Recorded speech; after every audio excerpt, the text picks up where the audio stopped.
Training Network project, or ITN, which started about a year ago.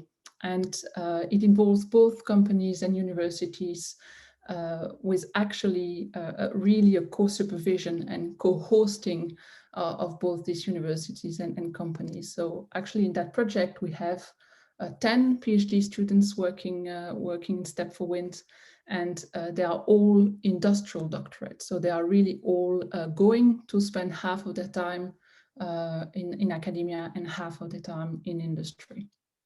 You see on the left-hand side here at the bottom, the main beneficiaries. So these are the main partners hosting the researchers.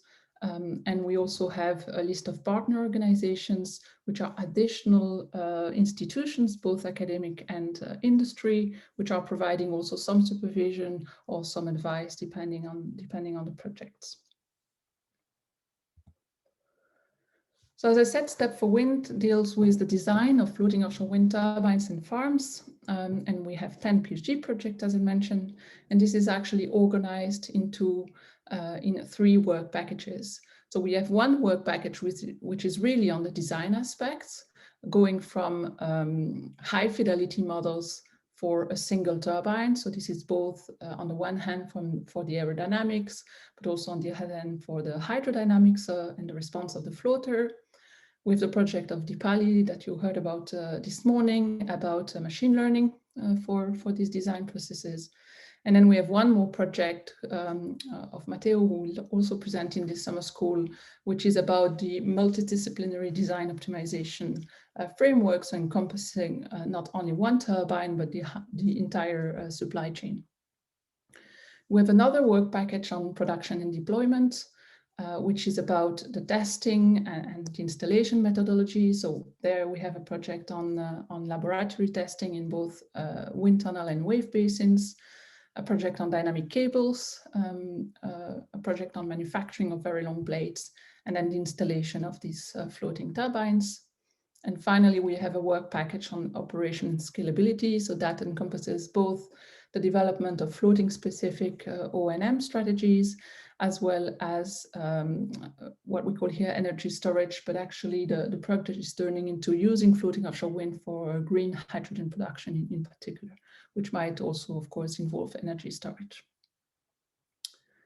So I won't talk about the details of this entire maybe I have one more slides on the fact that as TU Delft we are leading the work package 1 on the design aspects, and as I mentioned, this is both from engineering models going to very high fidelity, so we really span a wide range of fidelity, and also of course improving these engineering models based on high fidelity data.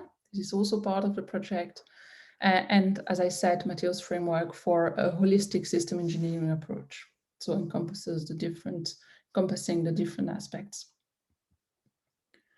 So I was going to say that I won't go in the details of all these individual projects because as I already mentioned, we have 10 PhD students who you see, which you see on the slide here, and actually most of them will be presenting their work at short presentation during the summer school. So I hope that this will give you the best overview on the details of the different projects. So what I would like to discuss a little bit more is also on the novel rotors. So we have a number of projects or activities on designing novel rotors for floating applications. One of them is about this TWIND proof of concept project. So this is actually a Dutch funded project led by the company TWIND. And our role in the project is really about designing a novel concept of rotor that was invented, that is invented by TWIND, and they want to better understand the aerodynamics and improve on the design. So you see the rotor here on the right-hand side. You will see also some more details on the next slide. This is actually kind of a downwind turbine. So the wind in this would come from the left-hand side. So it would become here from the left-hand side into the right-hand side. And this has no active control. So it's actually supported here by a hinge. which moves to balance forces during operation. And this mast here can also move up and down. So one advantage is that you can, of course, adjust the position according to the wind speed, and you can also bring the rotor down to the sea level, for example, for maintenance operation.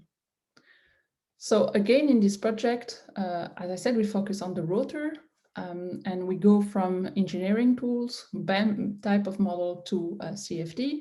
And we look at TU Delft both at the aerodynamics aspects as well as the aeroelasticity aspects. Some other partners like Marin, for example, focus on the design of the floater for this rotor.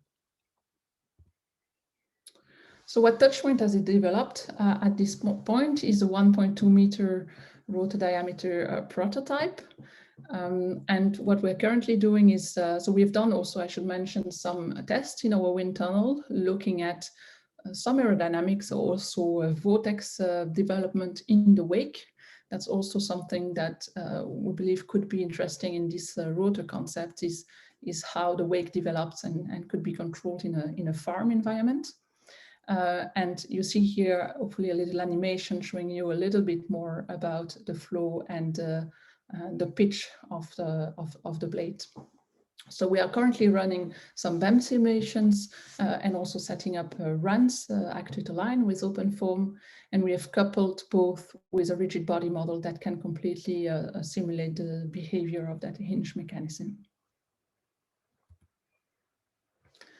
Another type of novel rotors that we look at, and I won't extensively discuss this here, we have a whole chair working at looking at vertical axis wind turbines, and this could be attractive for floating application, especially for very large rotor. So we have a subgroup of people in our group looking specifically at these rotors and designing these rotors both for fixed and floating applications. So one of the advantages of these rotors compared to a horizontal axis wind turbine is that it can potentially lower the center, well, it can have a lower center of gravity compared to the horizontal axis, which has a huge mass as about 200 meters height. Here the mass is spread more heavily across height, and therefore that lowers the center of gravity, which of course for stability purposes, when placed on the floater, could be quite attractive. There are also some aerodynamics, not necessarily in terms of performance, but rather in terms of, again, control in a farm setup where you could maybe more easily do wake deflection, for example, without the loss of a frontal area, which you do have when you do that with horizontal axis wind turbine. And it's believed to also be less sensitive to yaw as well as wind veer. What I'll talk a little bit more about is also our activities on airborne wind energy. So this is an area that historically we are quite strong at TU Delft. We have developed a concept of an airborne wind energy system and also have a spin-off of that concept. And you see here on this slide what it is about. So what we use mostly at TU Delft is what we call a leading edge inflatable wing. So this is very similar to a kite wing. If there are any kite surfer in the audience, you will recognize this type of wings. It's called leading edge inflatable because it has a tubular inflated leading edge here. And it's supported by, and it has also inflated struts that you can see here in black. And this supports a very thin canopy, so a very thin membrane wing. So the working principle of this system is that when the wing, so it's of course tethered, in this case to a ground station, the energy generator, the generator could actually be placed in some concepts. It's also placed airborne on the wing itself, but in our concept, it's placed on the ground. And the wing is tethered. So when it flies, the tether will be reeled out. That turns a drum here, and that mechanical motion can be then converted into electricity. And it flies usually in figure of 8, so it will describe this type of figures in the sky and cross flow, so that you maximize really the power, the force on the wing, because eventually, of course, that force on the wing is the traction force on the tether. So you want to maximize in operation that aerodynamic force on the wing. That's why we fly cross flow. Of course, periodically you need to reel in the wing, and that consumes some energy. So what you want to do is to do this reeling in with minimizing the force on the kite. So you place the wing in such a position that the forces will be minimum, and you can show that overall you do have a significant energy that is produced by this system. So that's for the overall working principle. Of course, this wing has quite some challenges. You see from the geometry that the profile is quite different from a normal blade airfoil profile. So in terms of aerodynamics, there are still a lot of unknown into the aerodynamic performance, how to design these wings, especially again with scaling up in mind. And of course, the second challenge is about air elasticity, because at least for this concept, as I said, it's a membrane wing, and that means that it interacts strongly with the surrounding flow. So there are a lot also of fluid structure interaction challenges. So what we did a little bit through, again, building up with different students is to look at the aerodynamics of these wings. And this is our latest study that we looked at aerodynamics of this wing with a RAN CFD model. Here you see the plot of the lift coefficient as a function of the angle of attack for different Reynolds numbers. So the different colors are different Reynolds numbers. And you also have two line styles. One, the solid line is with the wing with struts, and the dash line is the wing without struts. So the idea of this study was to actually look at the influence, one goal was to look at the influence of the geometrical detail of the wing on the aerodynamic performance and the accuracy of the results. So as you can see, actually independently of the Reynolds number, both the continuous and the dash line are relatively similar. So that's good news, because it means that already without struts, you do capture the overall aerodynamic performance. This is not completely unexpected. We kind of assumed that in our previous work, but here it was good to have the confirmation that this is indeed the case. And of course, that's good news, because you can imagine that all these struts complicate a lot the meshing process. First, the CAD model itself, actually, we had to make some adjustment there, but also the meshing, and with that, the resolution needed. So the computational efforts in the end are also more extensive when you have to resolve the flow around these struts. So the good news is that you can actually omit them when you're looking at the overall wing performance. The second thing that is highlighted also on this slide is that you do have some difference in aerodynamic or CL at a certain, between the lowest Reynolds number and the higher values, and this can be understood when we look a bit more closely at a plane, at a cut. So this is a cut at the symmetry plane of the wing, and looking at both the lower resonance number and the higher resonance number. So the first thing that can be seen on both is the fact that in both cases you have a larger circulation of the flow due to the fact that the flow will separate at the leading edge. And this is actually a flow characteristics of that wing that you have even at low Reynolds number, which is why usually we do need relatively high fidelity models to simulate these flows, because you will have some recirculation zones. But what you see as a key difference between these two Reynolds number is that at the lowest one, you have also on the suction side, a small laminar separation bubble here appearing, which will actually burst at around, for angle of attack, larger than 6 degrees. So which is why then you lose a lot of lift in this case. Fortunately, in practice, Reynolds number are relatively higher than 100,000. So this is not too much of a concern, but we looked a little bit into why we had such a difference with Reynolds number.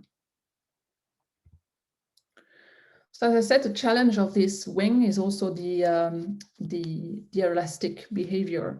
And to tackle that, we worked with actually mostly two PhD students on coupling the aerodynamic solver, which was open foam in this case, with a structural solver called MEM4Pi, which is specifically for membrane elements.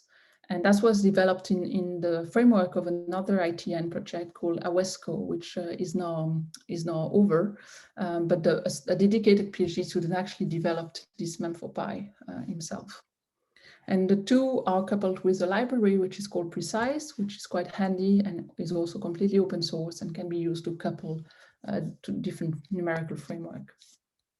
So what the aerodynamic, let's say, a PhD student in this case, which is Mikko Volkersma, he looked mostly at the rammer wing. So this is actually a little bit of a different wing that I presented before, which was used by another company, which was a partner in this project. And this is a dual skin wing where you have a membrane here, a membrane on both the suction and the pressure side. And then here, this is actually open so that when the wing flies, the airflow enters and that inflates the wing, and that keeps the wing inflated during flight.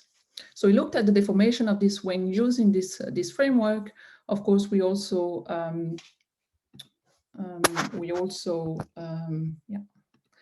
validate this a little bit, because one of the tricky things is to also compare this numerical simulation with some validated data. It's not that easy to test these wings into a wind tunnel for scalability. It's quite tricky to scale down these membrane structures.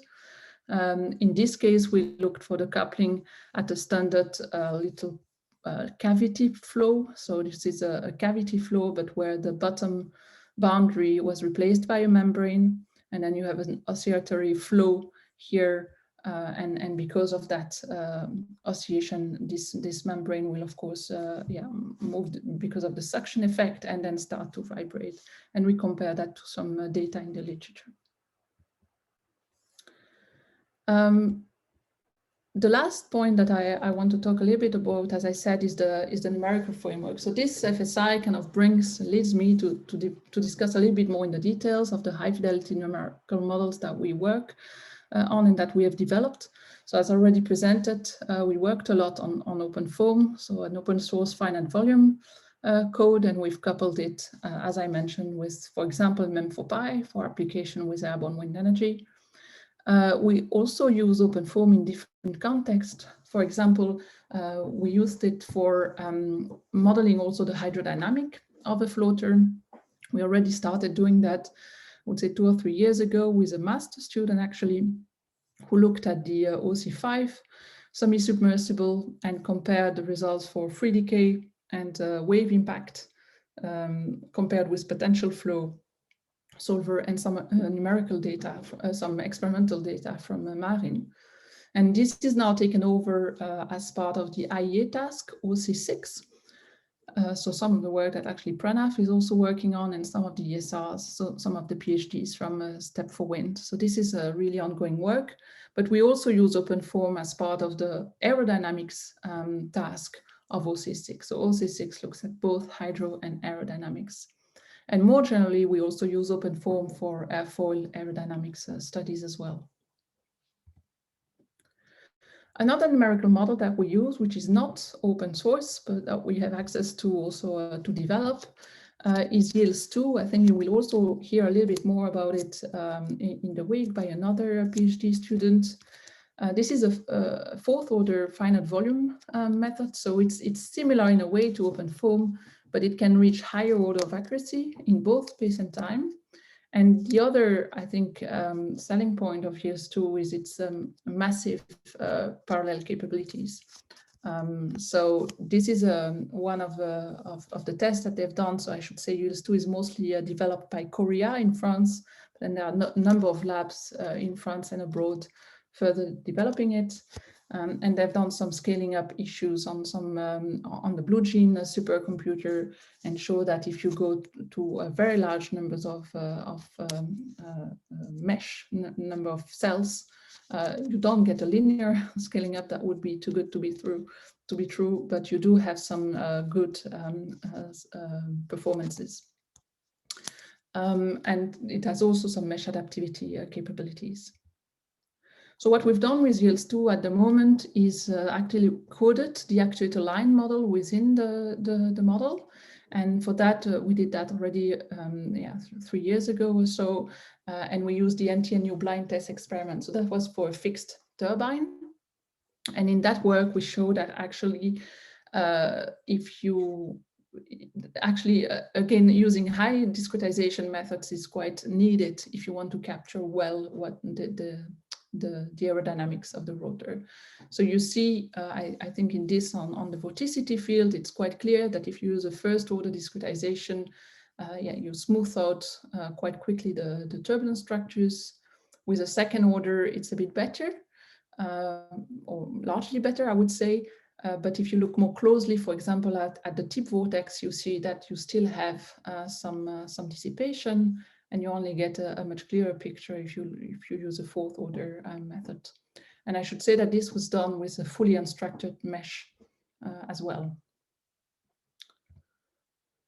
We looked a bit more at the profiles as well in the wake.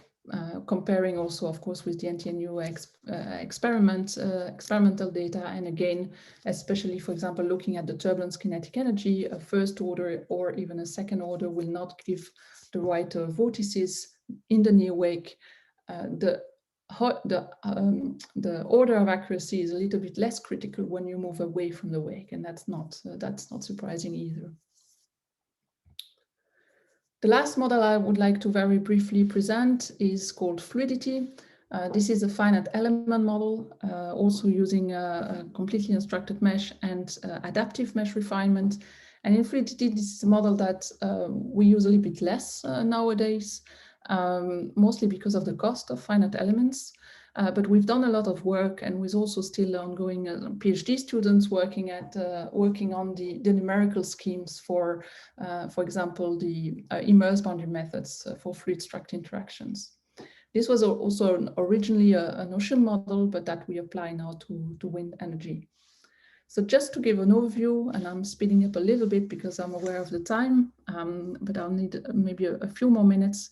But just to give an overview of what we've done in Fluidity, and that of course can be transferred also to any other numerical models. So we worked a lot on the, as I said, the immerse boundary method. And the basic principle of an immerse boundary method is that you use one mesh across the entire computational domain, whether it's a fluid or a structure, doesn't matter. You just have one mesh, and then you have a separate mesh for your structure.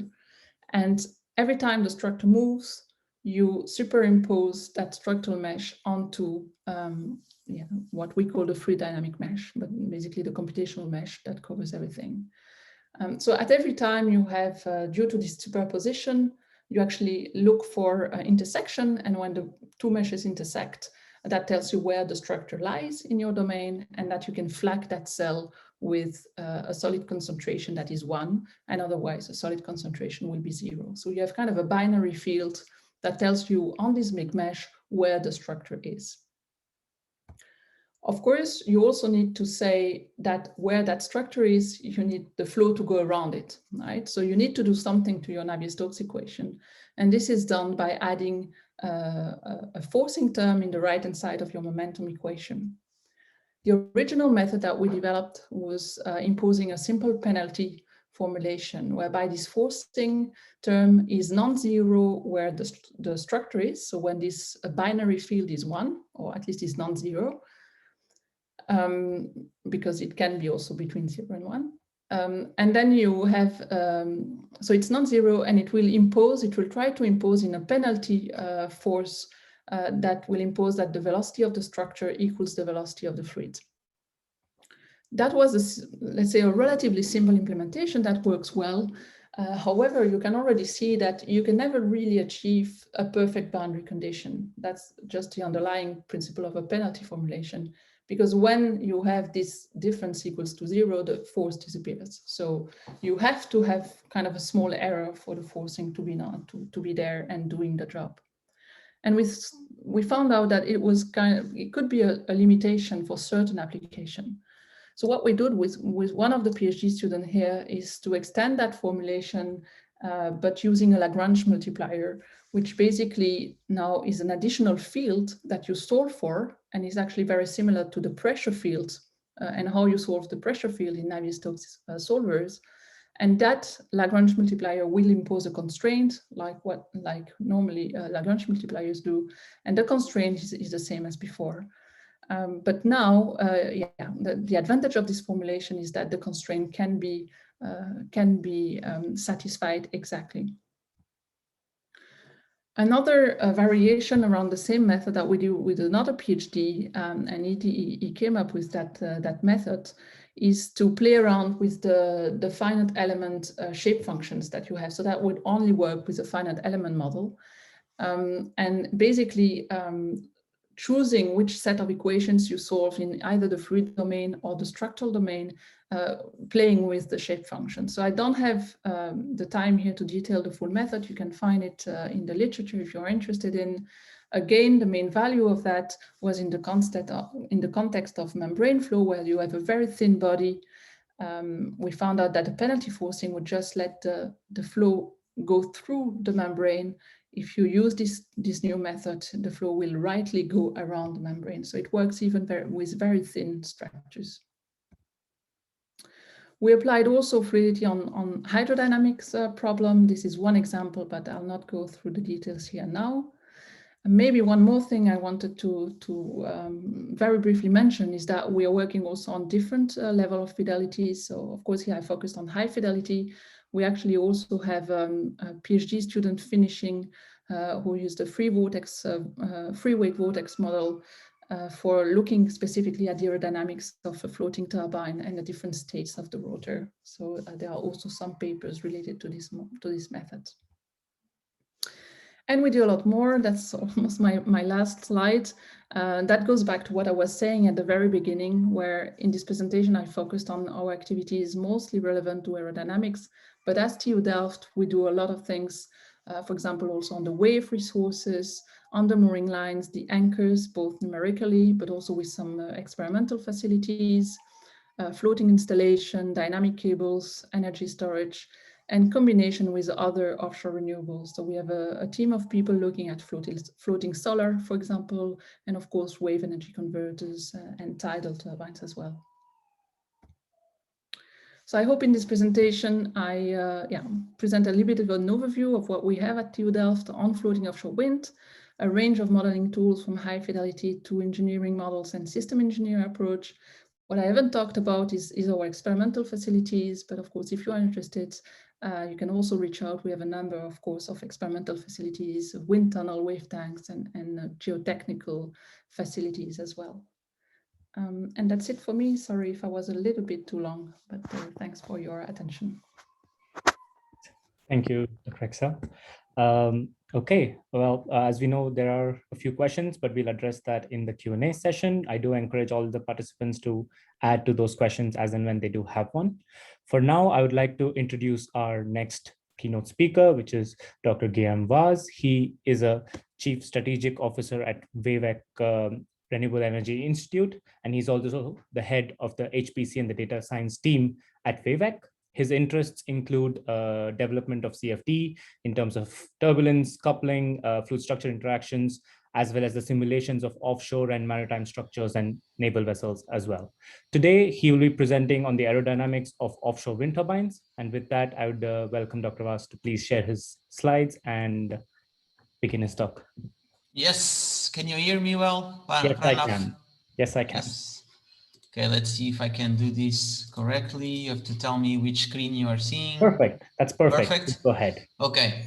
So good afternoon, everybody. So Pranav already introduced me. I took a different approach for today compared with, for instance, what Axelle. So I thought that TWIND summer school, maybe it's the word school I wanted to emphasize. Summer, I'm not sure if I can emphasize. I don't know what's the weather there in the Netherlands. It is summer here in Portugal, but so I prefer to emphasize in TWIND and school. So TWIND being offshore wind, and school trying to show how to do some CFD calculations for wind turbines. So some tips and tricks, some guidelines. Maybe some of you, this is very patronizing for others, like PhD students, maybe postdocs or masters. This is maybe a good overview of all the aspects you have to have in mind if you want to do CFD for wind turbine. So bear with me for the next half an hour. As Pranav said, don't forget, I have been 20 years in the Netherlands before, and I was working before at Marin, Maritime Research Institute of the Netherlands. So of course, hydrodynamics is in my heart, and I'm aerospace engineer. So aerodynamics is my background. So this offshore wind really connects both fields where I'm very fond of.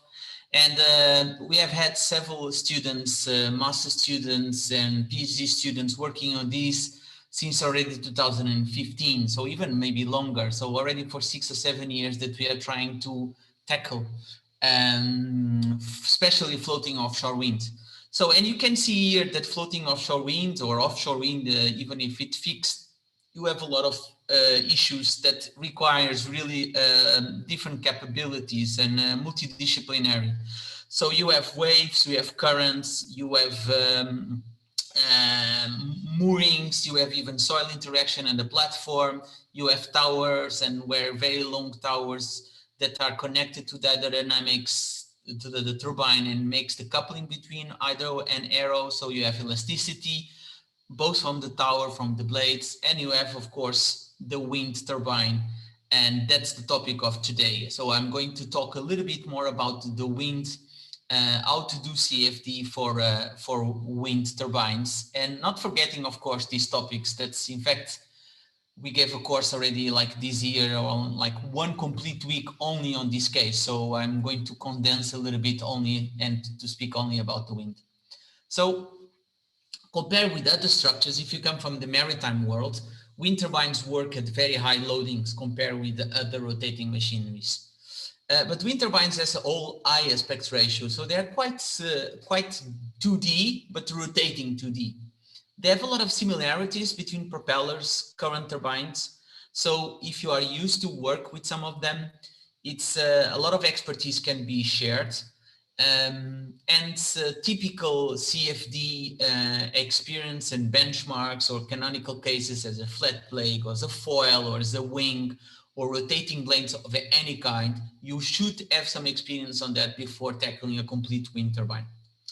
Those are moderate to high Reynolds numbers. Moderate if you come from maritime, and high if you come from aerospace. So say 1 million to 10 million or 100 million if it's getting very high, very big, very high rotations or very big turbines. Fortunately or unfortunately, depending how you see it, we are still talking about low Mach numbers. If you have compressibilities, definitely, if you have Mach numbers around 0.8, it's quite high, and it's already for very big turbines. So you can consider all these topics around it to be incompressible. And last but not the least, in order to explain maybe the late entry of CFD methods compared, for instance, with a lot of other topics on aerospace or even in maritime world, there are a lot of super tune classical low fidelity tools for wind turbine design and analysis. And everybody knows Xfoil, Fast, Ox2D or Oc2 and a lot of other tools that are being around and can do a lot of holistic approaches, but all low fidelity, but they can do a lot. That explains a little bit why the CFD entered later than in other domains. So today I'm going to give you some guidelines how to do unsteady RANs or even scale resolve simulations on turbines independently on the code. And that's, I think you can learn some of the things that are really independent on each code you are going to use. So, of course, just to give an introduction, this is close by to Delft. So this is in Rotterdam, and this is Iliad X. So this is General Electric's one of the biggest, if not the biggest nowadays. You never know when it's the biggest. This was already some months ago. Wind turbine. So, and if it's not still close to the Eiffel Tower, but if you translate this is very close. This is the Iliad. So this is very close already to 300 meters of height. So we're talking about huge constructions, and these constructions will be even bigger if they are floating. So that's the context. Let's try to see how can we compute some either aerodynamic forces and all things related with flow around these kind of structures.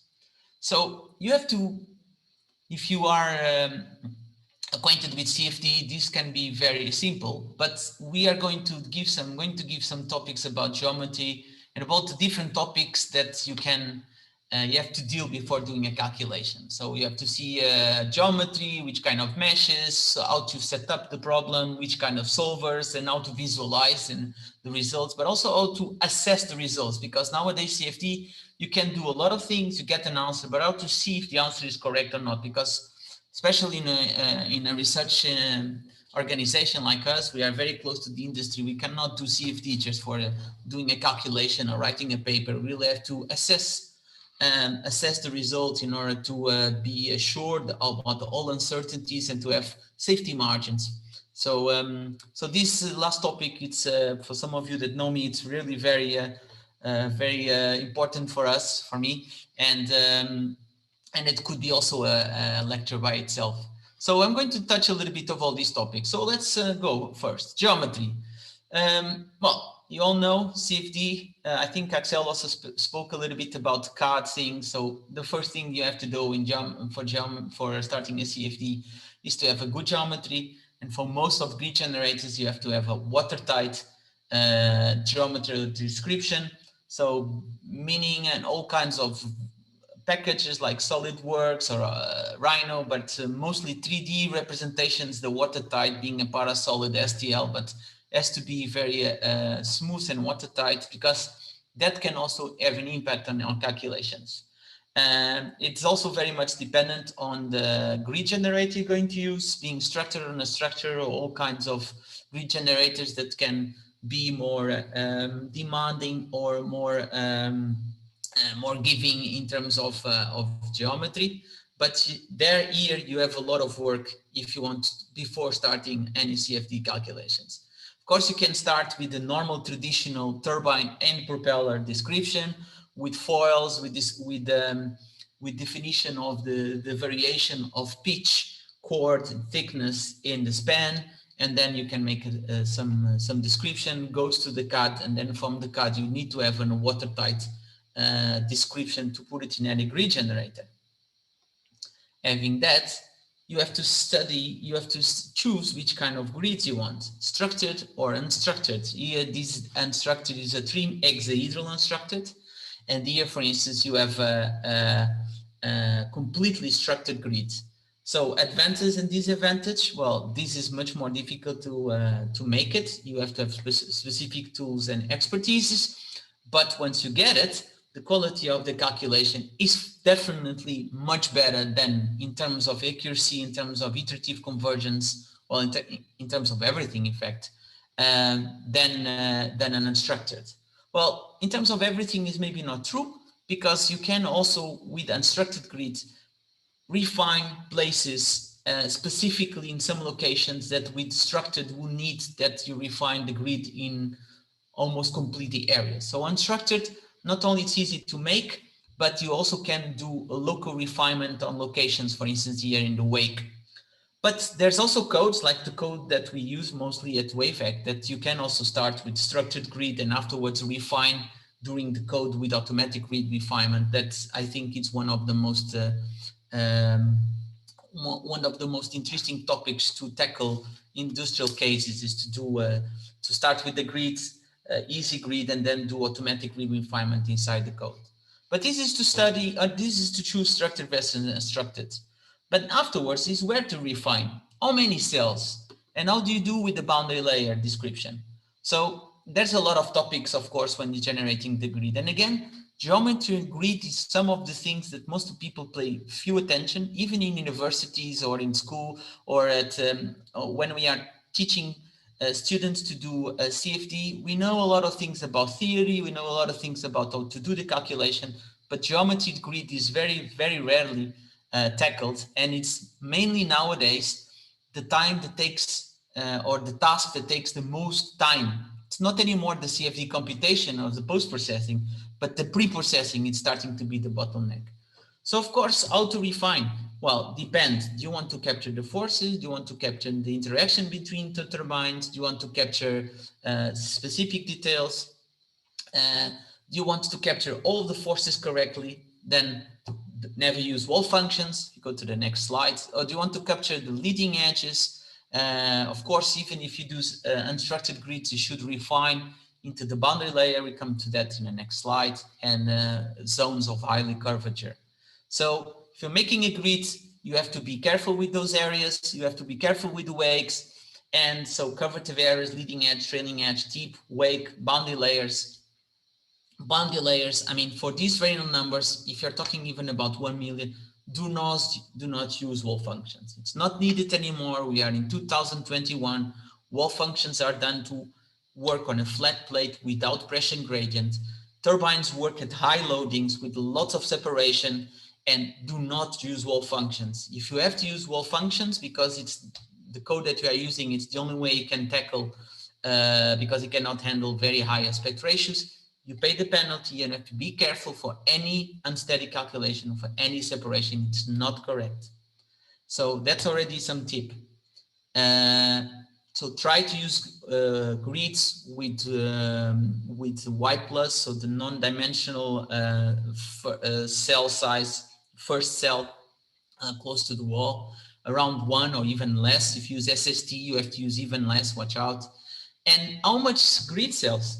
That's something that is very difficult, very code dependent, and very even flow case dependent. You should do always a grid refinement. You should do always a verification study, depending on the code you are using, to have some idea how many grid cells.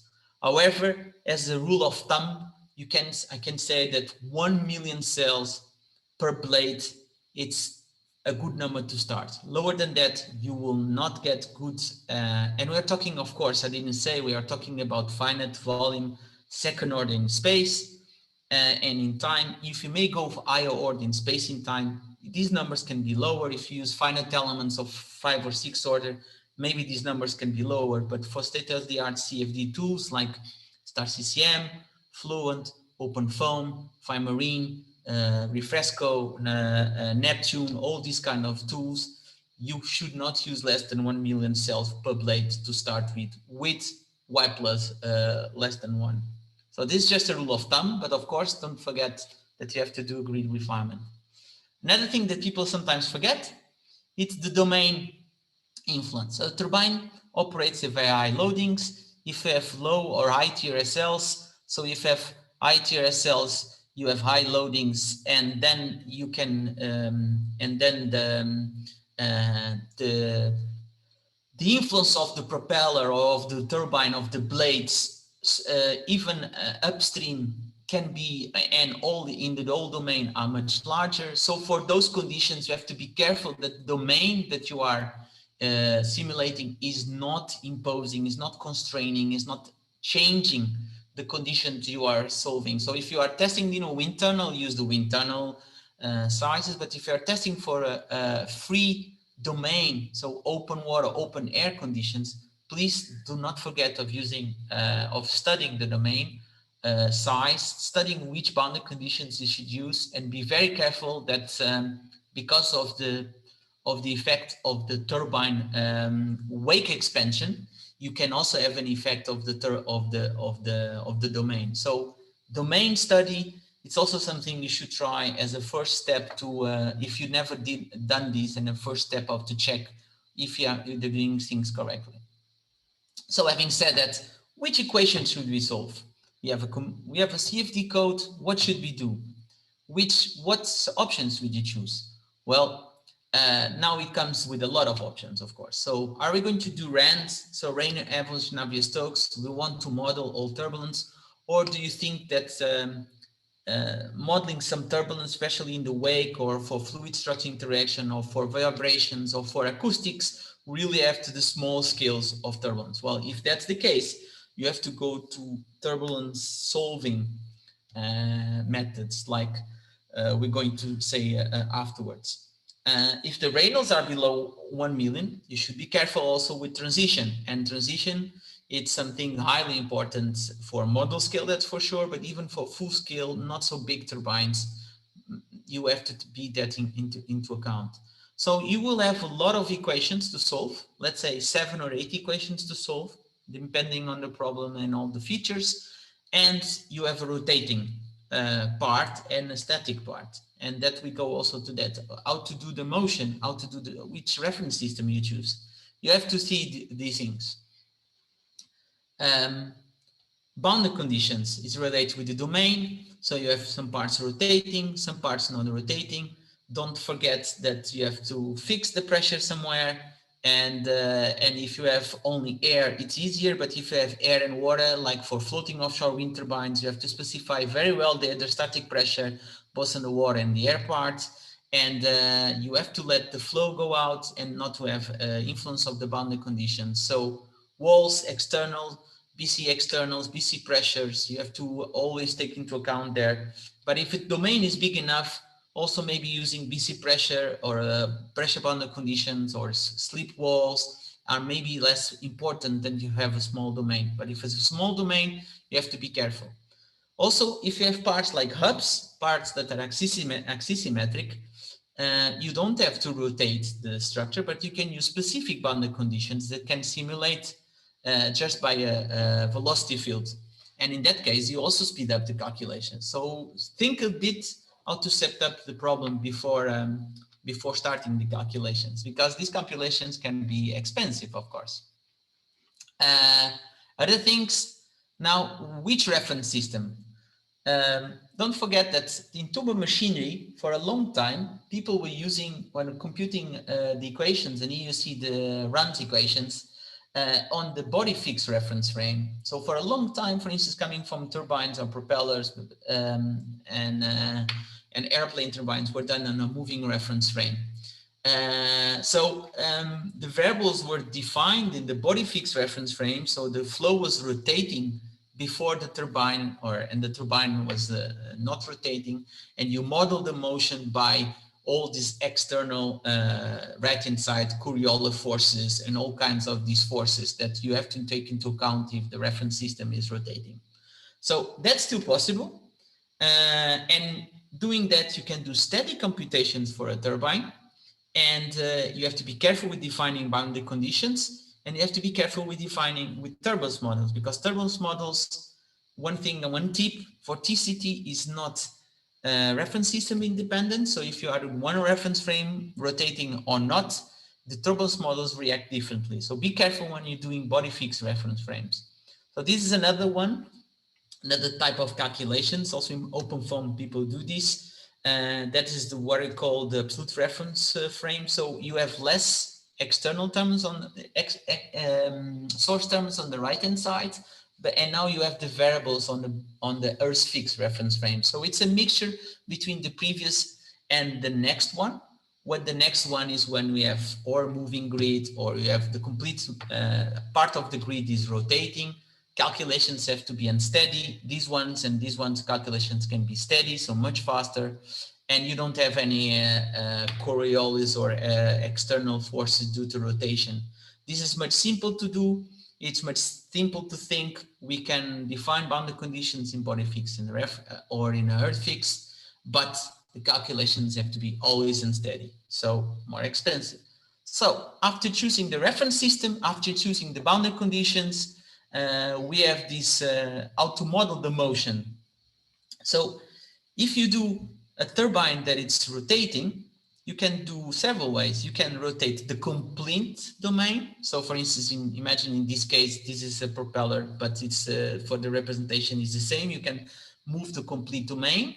But if you have, for instance, already a ducted structure, or if you have a tower and the blades, you cannot rotate the tower. So you have to have some part of the domain as rotating, and then can be done with sliding or overset grids. So that's a part that makes some CFD features that makes that possibility of rotating or translating or moving some parts of the domain. But from experience, sliding is cheaper and faster than overset with less problems of interpolation. Some codes have both. Some codes prefer to do overset, for instance, because the sliding is not flexible. But if you have to start with, and if it's possible, I will start with sliding because the grids are easy to make and the computations are faster than overset. Well, and then comes with one of the most important parts in CFD, turbulence. So which turbulence approach should you choose? And watch out, I use the word approach on purpose. So you can model turbulence and you can simulate or solve turbulence. Please do not mix modeling with simulation, okay? Simulation is when you are solving turbulence, when you are really solving something without few approximations. Modeling, like turbulence modeling, you are not solving turbulence. You are considering the effects of the turbulence in the flow field. So, and of course, you have also transition, in the sense that transition modeling, it's important because to simulate transition, you have to solve the turbulence until inside the very deep of the boundary layer, which for these Reynolds numbers of 1 million, it's still impossible, especially not for a turbine. So we still need transition modeling. We still need turbulence modeling. If you are interested in forces and the major structures, you can go with turbulence modeling. If you go for wakes, if you want to do interaction between turbines, if you go for fluid strength interaction, where maybe the smallest scales are the ones that are of the same characteristic frequency of the turbulence and the structure, then you do turbulence solving. So for RANs, you can choose SST, KSKL, or explicit radial stress models.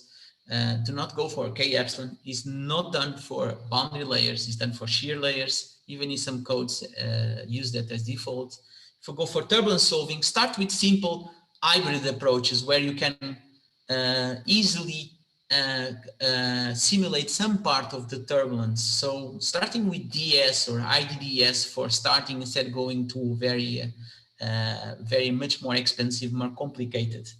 So for instance, this is for the cylinders. There's the tower of a turbine, and you can really see that the scale of turbulence that you can solve for quite different models. So you have turbulence modeling, run turbulence modeling, non-linear turbulence models, and then you go into much more high fidelity. This is high fidelity in terms of viscous or non-viscous, but this is low fidelity in terms of turbulence, while LES, or this is the type of LES, so we can really solve all the turbulence scales. Also, of course, the CPU time and even the turnaround time, because you have to get much longer calculations for these ones than these ones in order to get statistical convergence. This is increasing considerably, okay? So going forward a little bit, I will pass this stuff, but you have to be careful of all the topics that you have to choose, all the settings for the unsteadiness, for the convection and diffusion, all kinds of numerical tricks for a code. And this is a good slide for you when you have to choose the options on any CFD code. All CFD codes, again, in this context of finite volume, second order, have these kind of settings, being OpenFOAM, being any other code. But when to stop a calculation, that's something people sometimes forget. The calculation is not stopped when you want, or when there's CPU time enough, or when the queue cuts you off, or when you don't have more time because you want to go and beacon or something.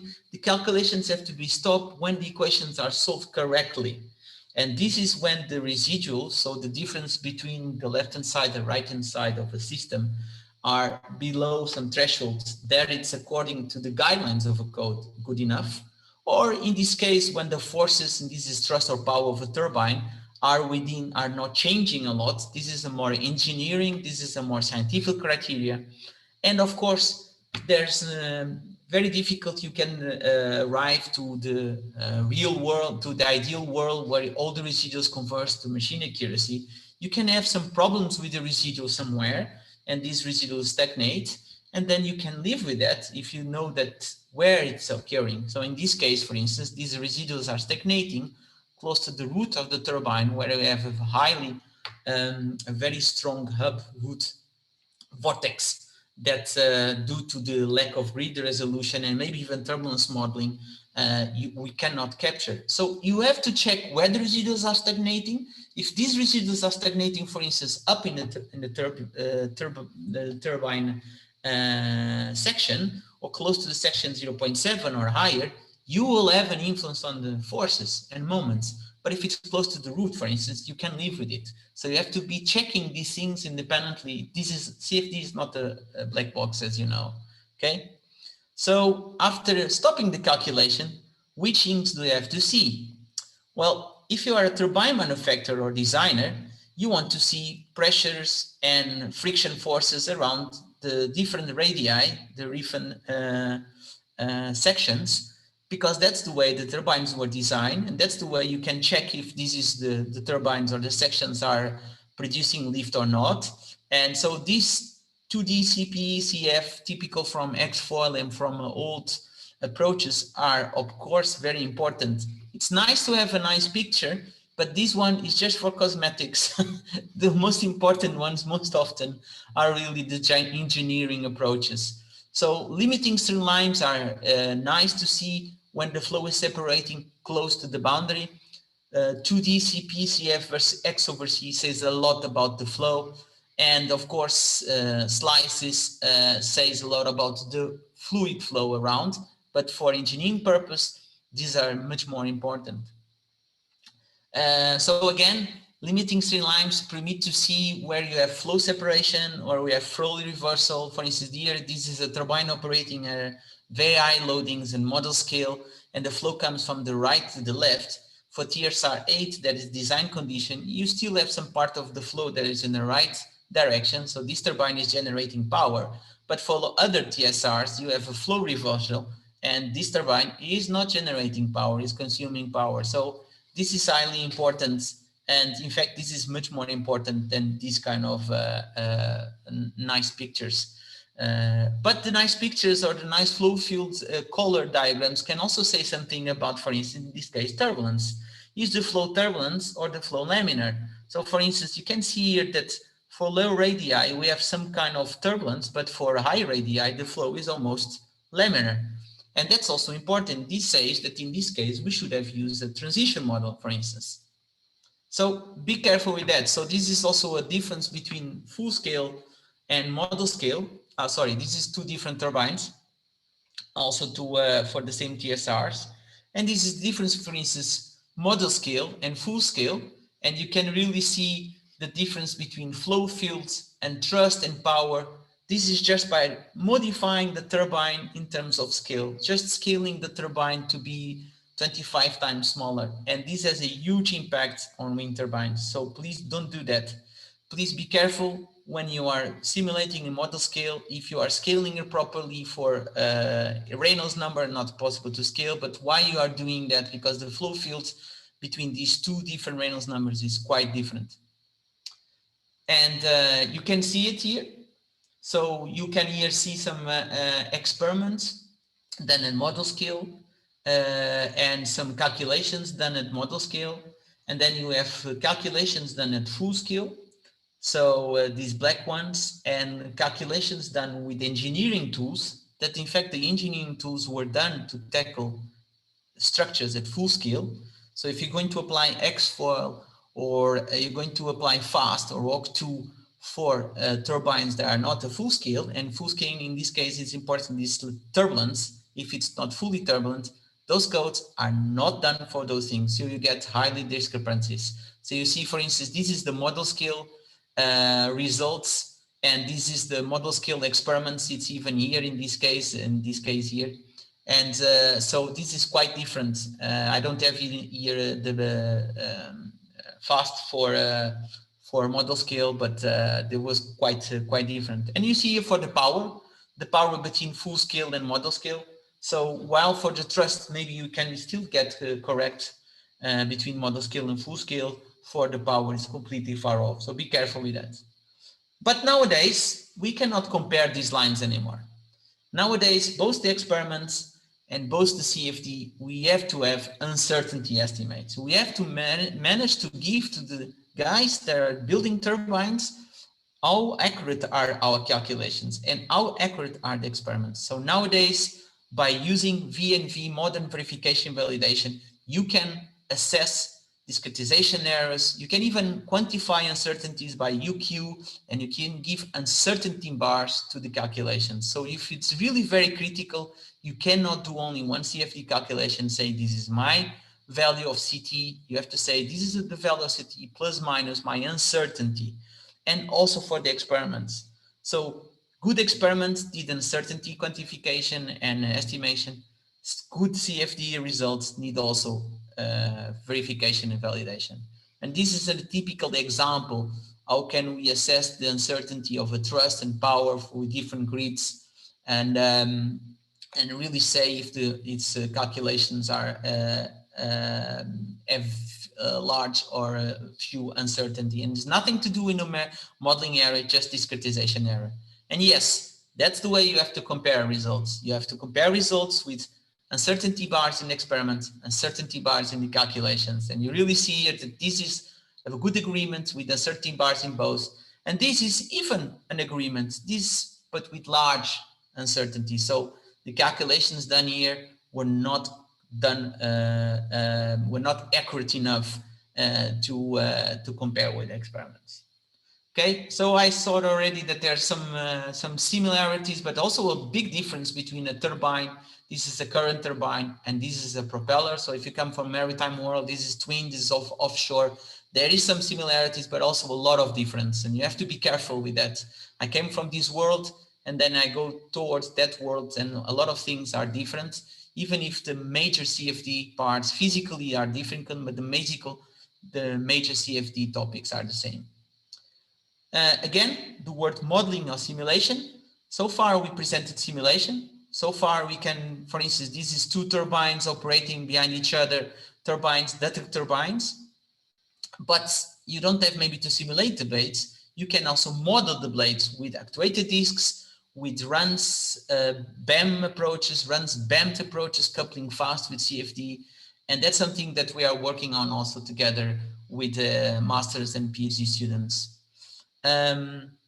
So this was on aerodynamics. Of course, now we have to put the turbine on top of this structure, on top of this floating structure, and take into account all these things. And then you have to see that the motion of the turbine, a motion of the platform will influence the turbine and vice versa. So an holistic approach is necessary. And that's what, so imagine to have a turbine rotating here. That's something that we are already trying to work on since the last 4 years, and it's going in very small steps, but we are going towards that. But the good research is on that. It's on, at least from our side, together with some partners, together with TU Delft, together with Maren, together with Duisburg University, together with IST here in Portugal, where we have like 6 MSCs and 2 PhD students working on this.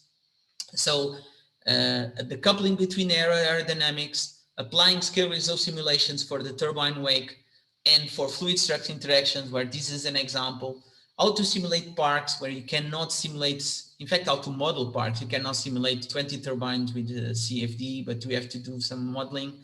Vertical axis wind turbines, never touch it, but they are starting to be popular, and an holistical approach. And disclaimer, all this work and all this work that I presented here is work that we have done, a big team of people at Wavec and previously also at Maren, together with a lot of master students and PhDs. So thank you very much for your attention, and the floor of the word is yours, Pranav. Thank you so much. That was a very interesting presentation indeed. Now we can move towards the Q&A session for both yourself and for Axelle. Let me stop the presentation, right? Yes, Yes. Yes, done. perfect. That's fine. Let me just see. So there were a few questions, so let me just get those out. Right. So our first question is from Carlos. Hello, first of all, thanks a lot for the presentation. I have a question for Axelle. Even though the swing arm rotor you showed seems to be very helpful when talking about maintenance works, doesn't this kind of rotor add too much fluctuations to the WTG's energy production, given the different positions it could take during its operation? Yeah, thanks, Carlos. That's I think that's a good question. It's not yet fully clear. So at the moment we are looking just at a fixed position, and as I said, more the hinge mechanism and how that works. The idea is not to move this mast like drastically during operations. I don't think they expect a massive variation. But that's a good question, and I think maybe the variation could be partly alleviated by this passive, let's say, pitch control. So these are all interesting questions that we need to find out. Yeah, indeed. So I don't really have an answer to that. I guess we don't expect much variation, but that needs to be seen. We have another question for you, Axelle. How is the kite first launched into the air? Is there a mechanism to launch it, or it needs people to actually operate the launch? Yeah, so again, good question. Still, I think our TU Delft concept is still more or less manually launched. But we have had in the past a project to see of an automatic launch. So what we looked at is having a mast, so placing the kite already a little bit, with some small altitude. If you are familiar with doing kite on the beach, you know that doesn't need much for the wing to take off. But you do need a little bit of help. So we looked at a system with a mast, and there's been for other concepts like the mechanic concepts, etc., similar concepts as well. But at the moment we don't use that regularly. So I think, if not mistaken, still for us a relatively manual launch at the moment. Yeah. Right. This question goes out to both the speakers. In fact, which numerical models would you recommend for someone who's just starting working with CFD?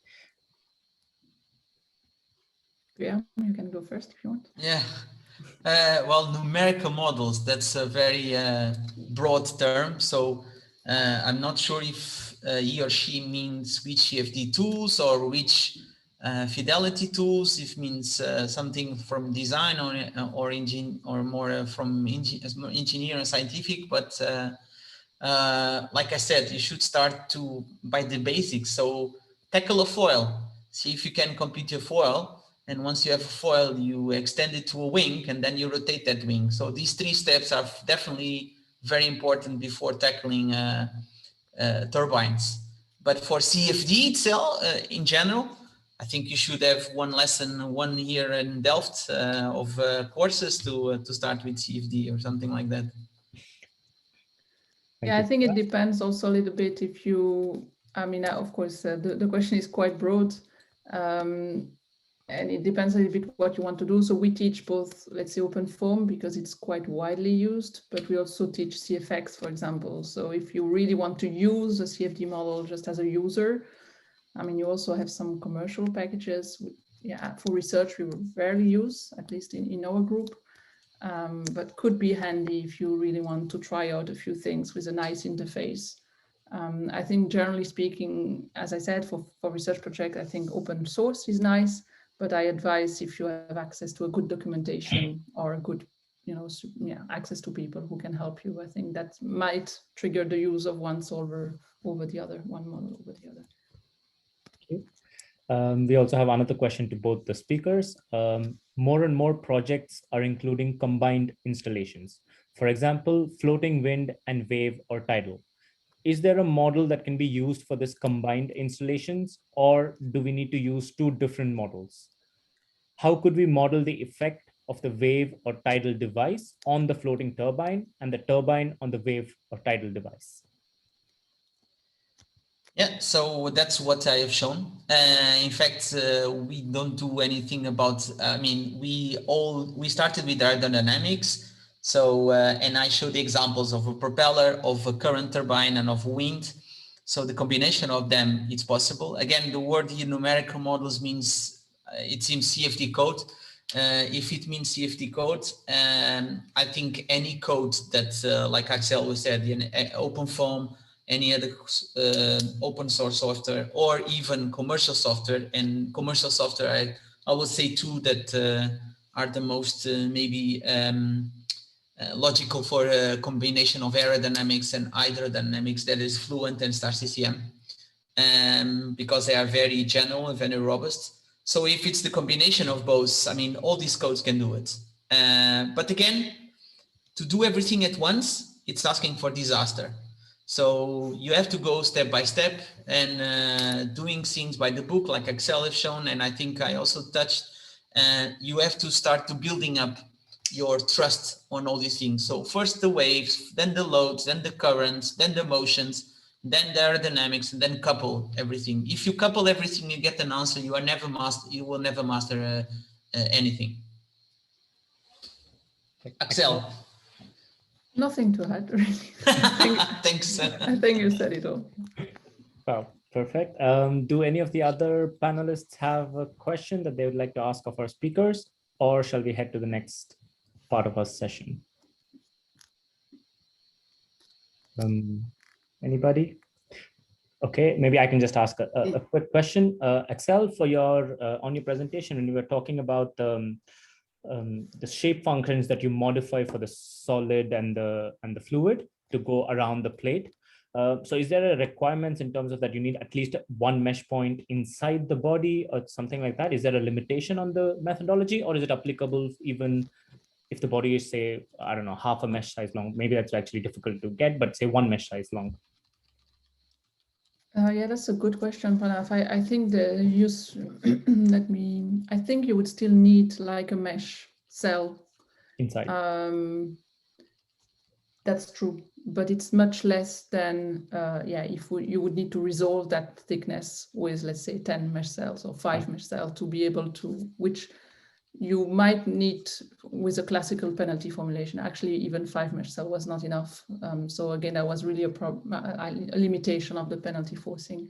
But I think even on that, you need, let's say, one to make that switch, I think. But I would need to check with Navi. But I think we would need at least one, yeah. Great. Keeping in account the time, I think we can move forward to the next. Yeah, maybe one more question before we move. Go ahead. Go ahead. It's for Axelle. So you showed some very nice new types of designs for wind turbines.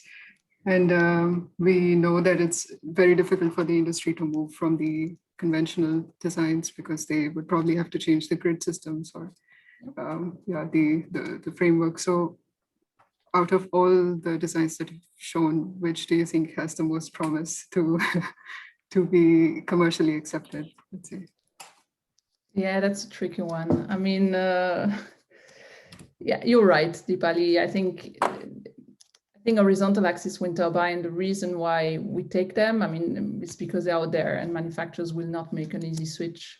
I think with scaling up to very big system, we might see again a shift to vertical axis or other designs, but that is still a very open question again. So we do more academic research or partnership with, TWIND is a small company, to see whether this will really be,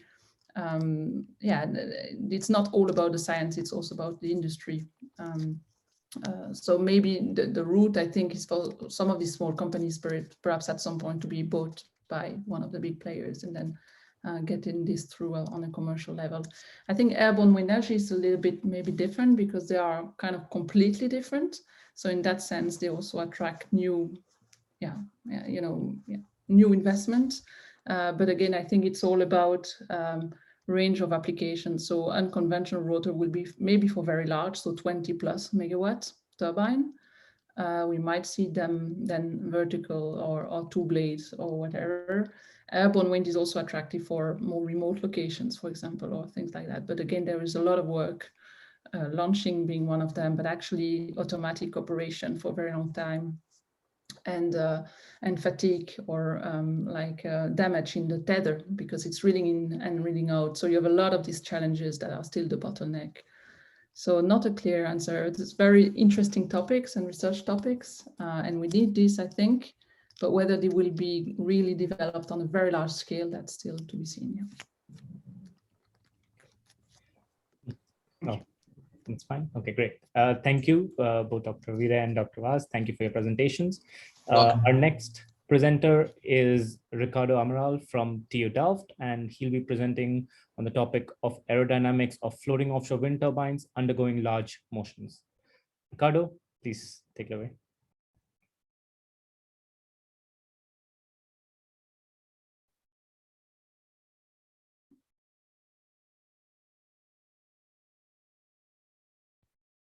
We can't hear you. I think you're muted. Yeah, Ricardo, you're muted.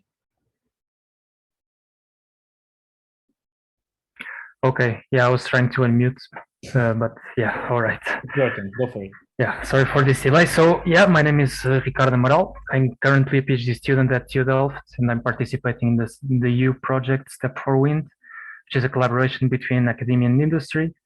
So on the academia side, I'm with TU Delft, and on the industrial side, I'm with Siemens Gamesa Renewable Energy. Before starting, I'd like to thank my supervisors, Axelle Viré, Casper Lauksen, Paul de Clercq, and Dominique Forterzi for their valuable input in my project, whose name is Aerodynamics of Floating Offshore Wind Turbines Undergoing Large Motions, and this speaks for the theme itself.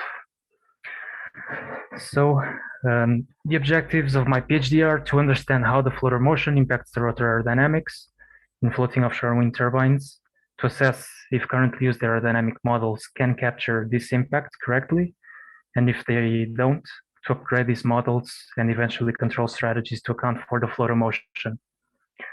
This will be done in 3 steps. In step number 1, I'll be carrying out low fidelity prescribed motion simulations, whereby I'll prescribe surge, pitch, and yaw motions to floating turbines of interest using OpenFast and Siemens Gamesa's in-house aeroelastic tool.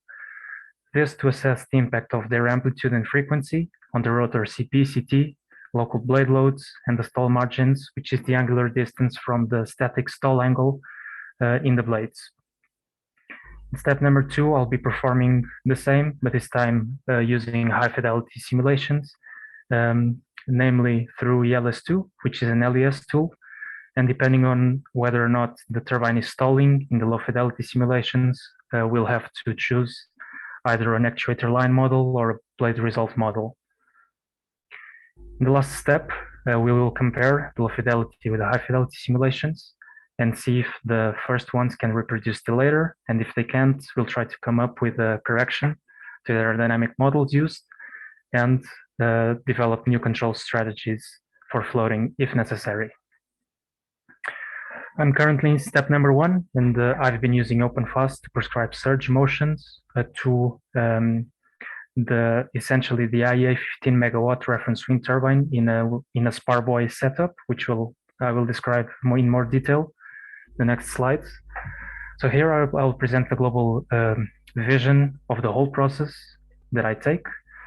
So at the center we have the tool OpenFast, and I need to provide the OpenFast model for the turbine that I'm using. I need to provide the parameters which will characterize the simulation scenario that I'm using in OpenFast. This scenario can be more simple or more complex in terms of the amount of physics that I'm inserting. And I also need to supply some numerical inputs, namely force time histories, mass damping and stiffness matrices to my turbine model because OpenFast does not allow me to directly prescribe a motion. So instead I need to prescribe force time histories and these matrices to get the desired motion. I will detail this moving forward, but this means that I need a pre-processing step where I transform the amplitude and frequency in the degree of freedom to which I'm prescribing the motion into these inputs. So after running the simulation, of course, we get the directly outputs from OpenFast, which we can easily define, and then we can make them more meaningful by post-processing them. So now I'll go into more detail into the input blocks of this flowchart, starting with OpenFast, encoding NREL. OpenFast is a multi-physics, multi-fidelity tool for simulating the coupled dynamic response of wind turbines. This is true for either onshore, offshore, and floating setup. OpenFast is a modular code, and each of the modules is responsible for part of the physics. And essentially, these modules exchange information in a process which is called coupling. So these are the 4 modules that I'm using. InflowWind is responsible for generating the flow field. Then we have Aerodyne, which takes this flow field in the turbine's motion and calculates the aerodynamic forces experienced by the turbine. Then we have the external platform module, which is I would say, key module in the process of prescribing a motion, because it allows the conversion of the floating platform into a super element to which I can prescribe a certain mass, damping, and stiffness to each of the 6 degrees of freedom, and allows me to control this super element by prescribing a force in time. And so after having the aerodynamic forces and the prescribed forces to the super element, Elastodyne is able to calculate the turbine's motion, and we have this closed loop that leads to the simulation. Moreover, yes, I need the OpenFast model of my turbine, which was developed during the EU Core Wind project, and it is made up of the IEA 15 megawatt rated turbine, which is representative of the next step that we will take in terms of commercially viable floating farms of the future, of the near future. And this turbine is coupled with the WindCrete Sparboy. So this model was produced and validated during this project. Here you can see just some illustration of the turbine itself.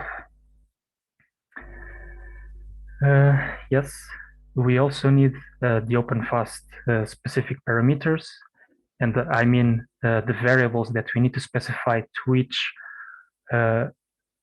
model input file, which defines the physical models and the degrees of freedom which are used in each part of the physics of the simulation scenario. Oops. And this allows me to generate scenarios of different complexity, from less physics to more physics, so that I can study the impact of the inclusion of new physics, as I will describe now. So in the first stage, I will try to answer the question, what is the impact of the floater motion alone on the outputs? And for this, I need the simplest of the scenarios, in which I consider a rigid turbine, no control, no tower influence on the flow, dynamic stall is present, no rotor tilt. The turbine is operating in rated conditions with uniform and steady wind speed. Then we would like to see how do these results change when we include, sorry for this, when we include realistic wind conditions. So now tower shadow model is present, the rotor is tilted, and the inflow is turbulent and defined by parameters. So turbulent and with wind shear defined by parameters characteristic of the Tampen area in the North Sea. Then we will enable the active control of the turbine, but with the control strategy characteristic of fixed bottom wind turbines, so that we can study, so that we can see if these control strategies can be applied to floating turbines without any modification. For the last step, elasticity will be included, and the aim of this is to see if we can simplify the system into a rigid system to make it more simple, to make it simpler and more efficient to simulate. The last inputs are the numerical inputs, so the force and the matrices that I need to input, and these require a pre-processing step, which starts by defining which degree of freedom I want to prescribe, its amplitude and frequency. And these inputs are fed into a MATLAB pre and post-processing class that I created together with the mass and inertia in the specified degree of freedom, which needs to be much larger than that of the turbine, so that the aerodynamic forces do not affect the system dynamics, so that we have the system dynamics completely determined by the forces that I am prescribing to the external to the external platform module. And MATLAB class takes these inputs and produces the force time histories and the systems matrices by using the linear mechanical system, a single degree of freedom solution for a periodic force of constant amplitude, which you can find in common books on vibrations and linear mechanical systems. Okay, so after describing the process in general, I will show some of the outputs that I got, namely for search. Just to make the setup clear, we have the turbine in the configuration that I'm showing in figure 1. The wind is perpendicular to the rotor plane, and the turbine is oscillating in the search direction, which means in and out of the wind. I'm considering 2-parameter test matrix, which consists of frequencies between 0.01 and 0.1 hertz, which are typically found for the floating setup. Moreover, this frequency range contains the system's natural frequencies in the platform's degrees of freedom. So if you see my mouse, you have here the search frequency, the pitch frequency, etc.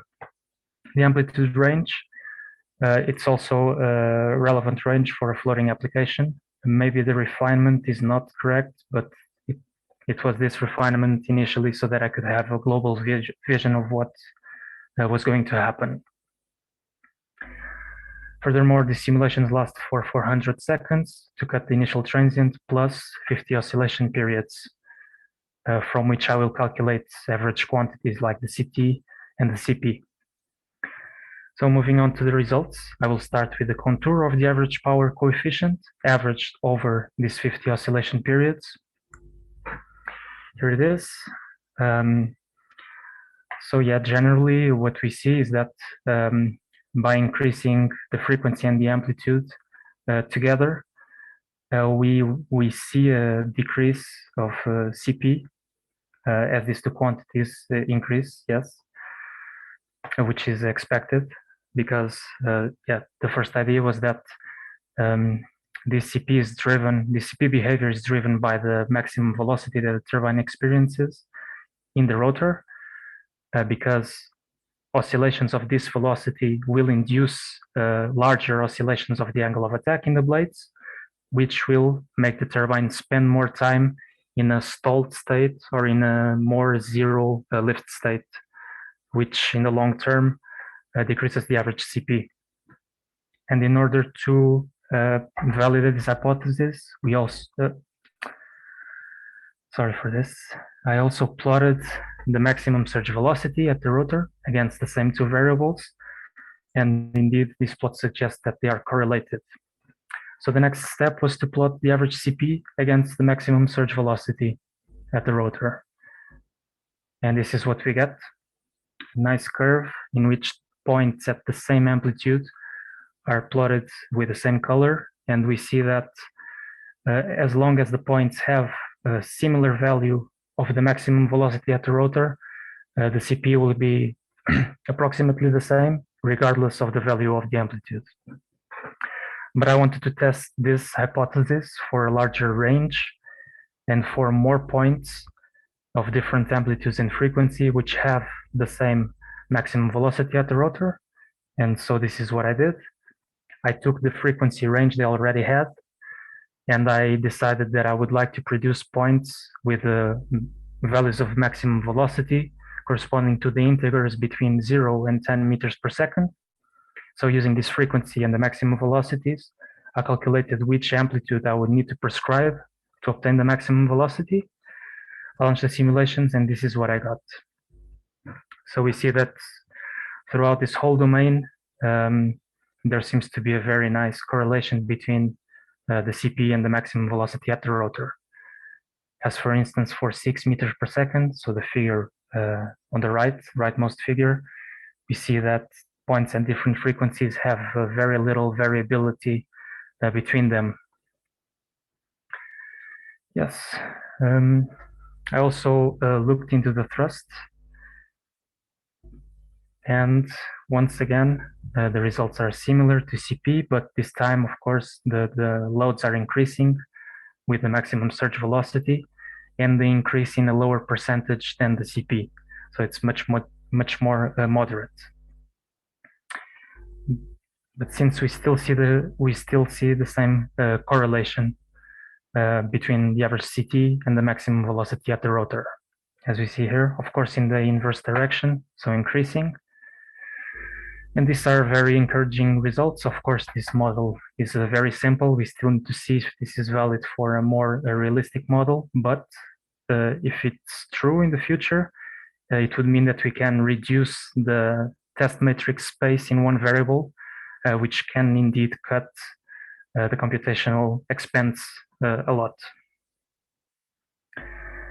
And yes, that was my last slide of the presentation. So here are some next steps. I don't know, do I still have time for this slide or? Yeah, go for it, finish it up. Okay, so in the near future, I'll be looking into optimizing the duration of the simulation and the number of output variables, because at first I was outputting more variables to kind of validate my model if it was rigid, etc. But now I don't need it anymore, and memory is a very important requirement when we run thousands of simulations. I will perhaps change my amplitude range to refine it more where I have more steep variations of the quantities. I will simulate the different scenarios that I mentioned, and I will tackle more degrees of freedom, such as pitch for several pitch offsets, which are caused due to the thrust on the rotor, and also yaw, which can have a big impact on the turbine's loads and potentially in power. Thank you for your attention, and yeah. Great, thank you, Ricardo. If you can stop sharing your screen, I can then invite our next speaker to share her screen. Yes, perfect. So our next speaker is Claudia Muscari from TU Delft / Politecnico di Milano, and her topic today is on the free stream velocity sampling in actuator line models, review and assessment with respect to wake description. I hope the AL is actuator line, and I haven't gotten that wrong. Yeah, sorry. Perfect. No worries. Just wanted to confirm. Great. Go for it. The stage is yours. Can you see my screen? Yes, we can. Okay, perfect. So good morning, everyone. Today I'm going to present the research that I'm conducting together with my supervisors on the actuator line model.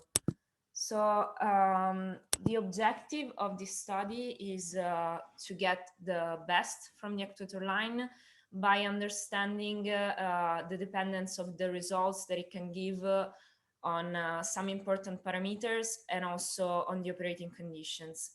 And the reason behind this is that I'm part of a group that focuses on wind farm control, and it is very important for us to really be able to trust our high fidelity simulation results. So the research questions that we started with were 3, and they will also give structure to the presentation. So the first one was if it's possible in actuator line simulation to get results that are completely independent on the width of the projection function that we use to put the forces back into the domain. Then we asked ourselves which one of the available sampling methods is the best one in terms of accuracy in both performance prediction and weight description. And finally, we wanted to see if the maximum reachable accuracy does also vary with the operating condition. So all of the simulation in this study were performed using SOFA, and some of them with the Polimi in-house actuator line solver. And the experimental results were instead obtained during the UNAFLOW project. So this is an index of the presentation. I'll start with an introduction on the actuator line, and then I will discuss the 3 research questions one by one. So the actuator line model descends directly from the blade element momentum method. Basically, it's a CFD approach, but the turbine does not physically exist in the domain, but it's modeled by computing the forces through tabulated data or with an elastic code, and then introducing them as body forces directly in the Navier-Stokes equations. Of course, the most obvious advantage is that the required mesh is not very refined, and we're still able to describe the main vortexes. But of course, we cannot create a blade boundary layer turbulence, and also the fact that we depend on lookup tables limits us a bit. When the model was first introduced, there were 2 aspects that were a bit vaguely defined, but that actually have a great influence on the results. I'm talking about the sampling method chosen for the free stream velocity, where the free stream velocity is the one that we use to evaluate the angle of attack and enter the polar data, and the choice of the regularization kernel, which is the projection function that is needed to put back the forces without introducing numerical instabilities. So in the last 20 years, the model has gained more and more popularity in the community, and its capabilities have been tested and discussed in many studies. So on the velocity sampling side, a couple of contributions that will be discussed in this study are the affected velocity model, which was introduced by Schito and Zasso in a paper published in 2014, and the integral sampling, which was introduced by Churchfield and others in 2017. Concerning the spreading function, most of the effort has gone into giving it a physical meaning and have its width to be less and less of a tunable parameter. So the latest discoveries are that the optimal value of epsilon is around 1/4 of the chord size, and then there's been this correction introduced in a paper by Martinez Tossas, Churchfield and Menevaux in 2019, which is a new model called the filtered actuator line. So in the first part of this study, what we did was to implement this correction into SOFA. The correction was obtained analytically, and it was tested originally in large eddy simulations of flow over fixed wings.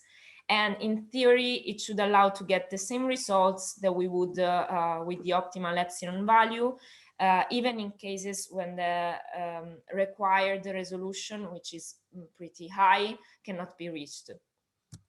So to test our implementation of the correction in SOFA, we considered the NREL 5 megawatt test case that can be found in any SOFA distribution. And we considered a mesh which had a cell size in the rotor area equal to 1.5 meters and 42 cells along the rotor radius. On this mesh, we tried 6 different values of epsilon. First with the, without the correction, and then by applying it. We kept the first value of epsilon as a reference.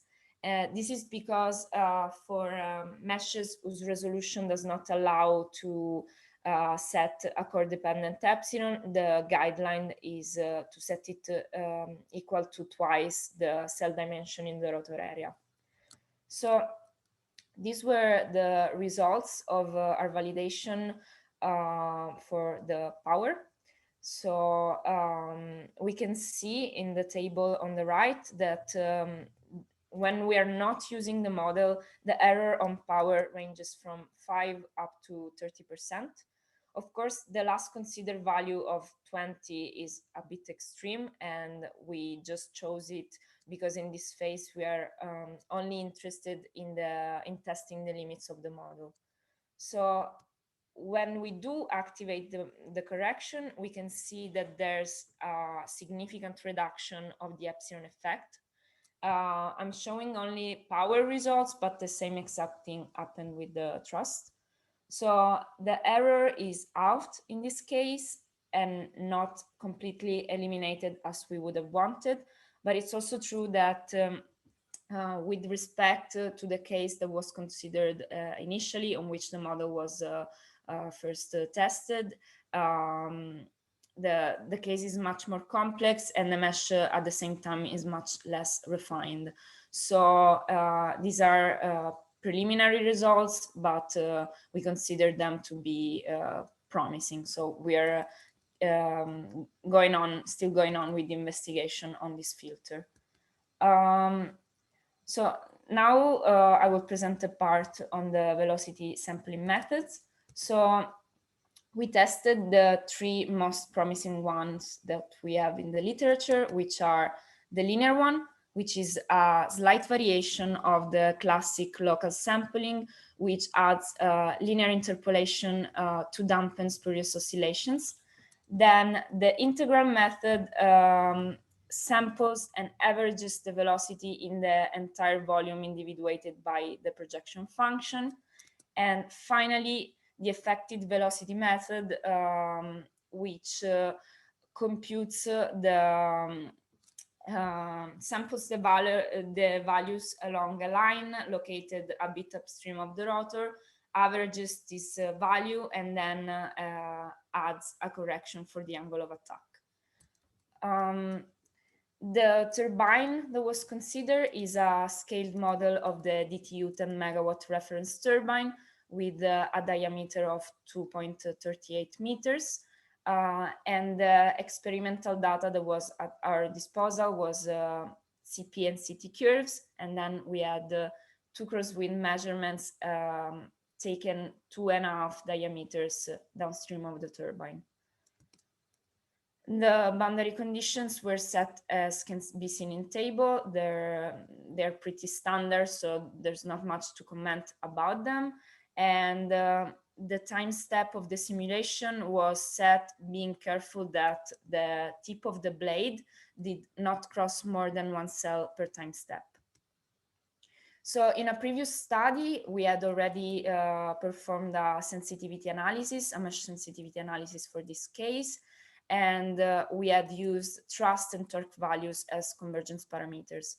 We can observe that certain convergence was already reached with the 4 million cells mesh, but to remain conservative for this study, we chose an 8 million cell mesh. And we can also observe something that it's quite common when using actuator line, which is that it's very difficult to at the same time match the correct value of torque and thrust. In fact, we can see that the thrust is highly underestimated in all of the simulations considered. So for the velocity sampling comparison, we considered the operating conditions in a table, which are very close to the rated ones. And for the AVM, we tested both the original implementation on the in-house solver and the one that I had implemented in SOFA during my master thesis. It's pretty clear that the second one still needs some work since it does not appear to be very accurate in this case, but the one that was implemented in the Polimi solver gave the best results in terms of performance prediction. The results in terms of wake description are not complete yet. because the ones obtained with the AVM were not coherent with the results that we had in terms of trust. We are still looking into this, but probably the reason was that the two solvers work on two different versions of OpenFOAM, so the problem might be related to that.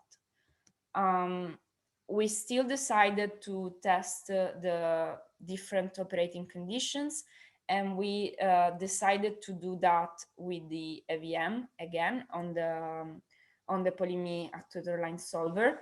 This was also because one of the conditions for which we had the data available was the above rated one, which I called with C, which also had an action on the collective pitch of the blades, which was not possible to obtain with the standalone SOFA. So that is also an advantage of the Polimi solver.